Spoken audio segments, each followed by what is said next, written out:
Hello, I'm Paul Strachan and I operate a registered office of the Auditel network. I work with organisations of all sizes to help them become more profitable, improve their efficiencies and help them in time to become more productive. Now, it's been said that before making any business buying decisions, make sure that you know what you want to achieve from the outset. Sometimes when I'm engaged by a client, it's because perhaps they've had a bad experience with the supplier. To give you an example of that, I once worked with a client who had contracted with an energy supplier, and during the contract period they'd received no bill, no payments had been taken from their account, and the supplier had given them no resolution to that situation, totally unsatisfactory for the 2-year contract that was in place. Now, recently I read an article written by an executive director of an IT services company in the States, and I can remember when I'd read it thinking, that makes so much sense and so much of that is true. So I thought I'd share it with you today. Now, the analogy that he used was that there are 2 ways to join a piece of wood. You might use a hammer and nail or a screw and screwdriver, glue them together or just simply clamp them.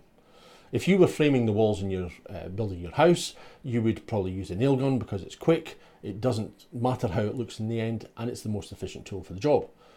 Likewise, if you were making a china cabinet, you'd glue the pieces together, use small screws through countersunk holes to achieve the best results. Well, it's the same when you're negotiating a deal, and which method you choose is dependent on the situation. The simple question from the outset would be, what do I want to achieve? If you were at a stop sign and waiting to get on a lift, there would be no, well, let's get to know each other first before somebody made the first move. The goal is expediency, and you just get on quickly and do that. If you were planning a holiday with your partner, because your goal is relationship, you'll hopefully end up going to the same destination. And if you were buying a car, there's no relationship in place really with that. The dealership is looking to hold off giving you any discounts for as long as they possibly can, but you're looking to drive down the price. Now, it may be that the dealership isn't interested in the relationship either, but because the goal is price, eventually you get there. Now, when it's large business agreements, you need to be able to combine the substance of the agreement along with the relationship for the optimal outcome. If one side is trying to drive the other one down in price to win over, then ultimately both sides are going to lose.